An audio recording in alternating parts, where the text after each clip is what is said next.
Hey everybody, it's Alex. Old man playing video games badly, back with another economic update and a little discussion of boredom with Tarkov. Is it an issue? Old man playing video games badly.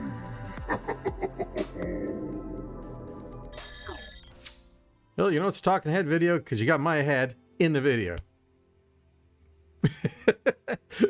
I don't usually put my face on video for anything, so this is still all new to me. So give me a little bit if I feel a bit stupid up here. This is just not me naturally, but we'll do it. Anyway, we start the day off like we always started off with Bitcoin.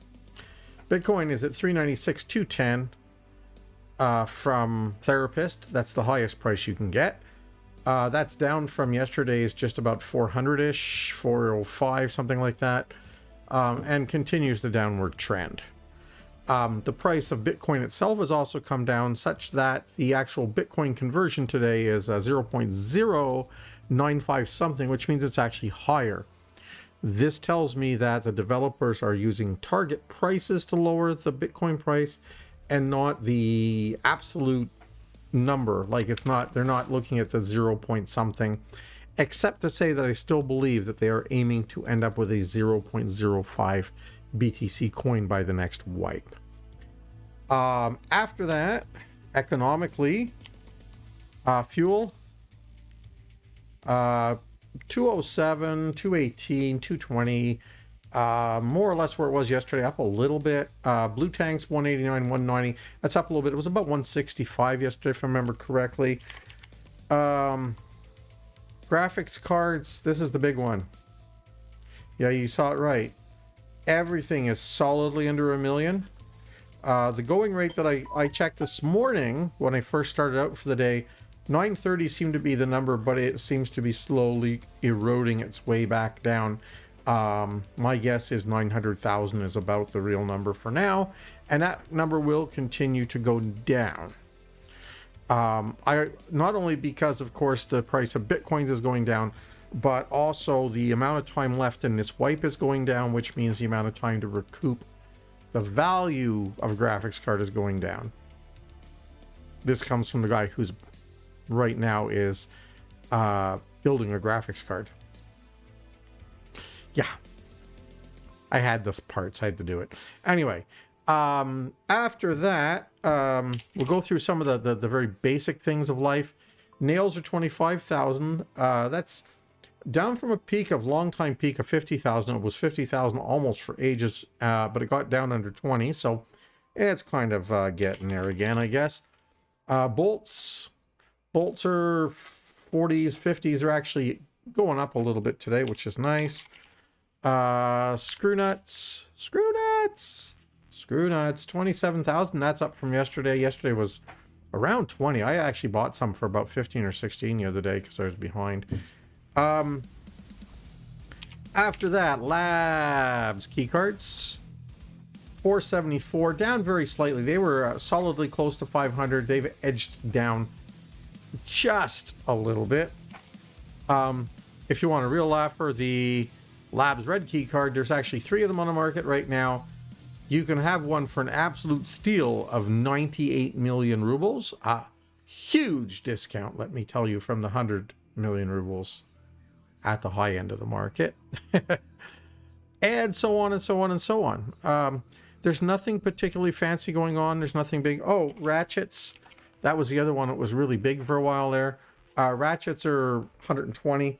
I actually saw ratchets well under 100,000 this morning. The price of ratchets seems to go up later in the day when there's more demand for them. But in morning hours in this marketplace, in this region, they tend to be a little bit cheaper. Now, so basically, the economy continues to do this. The Bitcoins continue to go down. There's lots of fuel around. There doesn't seem to be any issues with that. Everything that we need to make the world go round is working. So that's all good. Now, what we will other talk about here, and I'll get all kind of serious for a moment here. This is serious, damn it. No. No, it's not. It's Tarkov. It can't be too serious. It can be punishing. Thank you, Nikita. Boredom with the game. And it's kind of a mixed bag here. I was watching Pestily this morning for me, so last night for you folks, generally, on his regular stream. Entertaining as hell as always. Pestily is the man. I really enjoy watching him play. He's a cool dude. He was talking about that because he's reached a point. He's done his raid series all the way out. He's done a hardcore series all the way out. And he's kind of finished, right? He's done all the stuff. And the question becomes, what do you do when you're done? So this morning's one, he was doing level 1 to 10 as fast as possible on a new account. He did it in 2 hours and something, and he had some bad luck. He thinks he can do it in about an hour and a half, an hour and 40, and I believe him. You just have to know what you're doing, basically. No normal noob would be able to pull it off, I don't think, unless they were super lucky. And super skillful, because his requires basically going out and killing bosses and their minions and making maximum XP, blah, blah, blah, blah, blah, and going into factory and kicking ass, which is not necessarily what a noob will do, but the possibilities of numerically the possibilities there and watching him do it is quite entertaining. But he's reached that point where he's sort of out of it until the next wipe. He's basically done everything that's doable. So as an example, he's going on vacation. He's going to go take some time off. He's going away for the weekend and a few other things. And I've noticed a few other players in that same situation, and there's some discussion about it too. And I also realize, and you'll see up on the screen, I have my my current level 26 to 27. I've been there for a while. It's because I've realized I've reached a point in the game where, for the tasks that I have at hand, they're either difficult enough to me personally as a player to be frustrating, or they're just, I'm not that interested to do them. We have this stupid secured folder playoff between therapist and skier that I really hate. And there's a few other things like that. I mean, I probably can go mark the ambulances and whatnot, but there's a kind of a limit to the things that I really feel like doing. So my possibility of advancing much past where I am right now is pretty low. And this is about the same place I ended up last time. So I'm realizing that perhaps there's an issue there where the game gets, I won't say too hard isn't the right word, because I can keep going and trying. You know, the truth is, I got 60 million rubles. I could bang my head against the wall a lot. Okay, I can afford this. But am I interested? So I spend a lot of my time scavving. I enjoy the scavving. I enjoy goofing around and not having a whole lot of responsibility with it. And it's fun. But I can imagine that there's a fall off of players. And Pestily even says there is a, you know, the wipe, the player base is here. And over time, the number of active players does this. And there's a wipe and it goes back up and it starts over again. But it brings the two questions, which is number one, when's the next wipe? I'm still believing it's the end of May.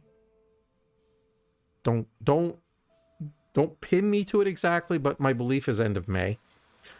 And then the other part of it is, is Battlestate Games going to handle this in the future, especially considering that they want to take the game out of beta and make it an actual production product, possibly by the end of this year. A production game may not support or accept the idea of randomly somebody pushing the reset button. So would you get to a point where you have predefined resets, like May 1st, December 1st, as an example? So every 6 months, or, you know, January 1st, May 1st, and October 1st. You do it 3 times a year, 4 times a year, whatever. That's one part of it. The other side of it, though, is I honestly do believe that Battlestate Games needs to develop more challenges beyond the Kappa container to keep the elite players busy upwards to level, say 100, 120, 130, so that they have a reason to keep going, that there's still more targets. Perhaps boards, maps that are only accessible after a certain point. Like as an example, if they want to take the terminal map, which is not released yet, and make terminal into a high-level player-only map, similar in the sense that you need a key card to get into labs, which for some reason I can get into. I don't know why. I've never been to labs. Or you know, to make terminals such that you have to be level 50 before you can access it, and to have unique challenges there, have maybe have 2 or 3 bosses that share the location, have certain unobtainable or not easily obtained materials, things like that. Perhaps no longer allowing teaming when you go into terminal, that you have to go in solo. More scavs, harder scavs, every scav is a minion. You know, you never know. But they could develop things such as that, such that there's challenges for the better players beyond the Kappa container. Right now, the Kappa container is it. You're done. All the tasks are done. There's no more tasks. So it would be interested for them to develop a second set of tasks, or to introduce new dealers into the system, which introduce new tasks, or introduce characters that are not necessarily dealers, but just taskmasters, quest masters, that come in and they give you these quests, and these quests wouldn't be easy. A quest that might require almost your full stash size to collect the right parts, as an example, something like that, so they can move forward. But Battlestate Games does have to address that, and then on the other side of the coin, they have to address what to do with people like me. I'm not entirely burned out on it, but I'm getting tired, and the lack of advancement can be really frustrating, and it can lead you to do other things. And I think that it's just something that you know, that they have to consider, so that game boredom does not lead to collapse of the system. Said I was out this morning kicking around. I mean, it's okay. It's a weekday daytime, right? But I was going everywhere, and there wasn't a lot of people around.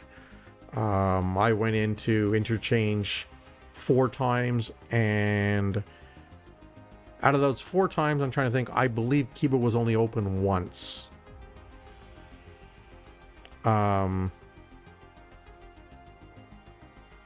That's a good reflection of how many people are actually going in as PMCs, and then how many people are going in as scavs. Like I said, I've had some runs recently where I go in as a scav, and I go all the way through interchange, and I don't see a single person or a single dead body or a single anything, which really makes me wonder. So yeah, I think it's something that Battlestate Games really has to look at. Escape from Tarkov is a great game, but the burnout is real. And you know what? I don't want to burn out on this game. I'm enjoying it too much for the most part. It frustrates the piss out of me, but that's the intention. It's supposed to piss you off. The game is supposed to, well, as Nikita says, it's supposed to be punishing. And it's punishing, let me tell you. And for the moment, at least, is beta. Yes, so you know, we deal with the is beta jokes until the end of time. Anyway, thanks very much for tuning in and watching this silly video, watching me yammer my head off. Don't forget, if you enjoy the video, like, share, subscribe, ring the bell, tell your friends. I'm new and starting out doing this. I need some subscribers. I need some attention. I need some visitors. I need people going on and reading my stuff and going, man, this old man is crazy. Because I am. But it's cool. Good fun. And I hope everybody enjoys what I'm doing. And send feedback, comment, ring the bell. The bell should be right around here. The subscribey thing is there. The share things are there too. You just share and click and have it plunk onto your Twitter. I'd like it. And I'd appreciate it. Thank you very much, everybody, for your support. And we'll catch you next time on...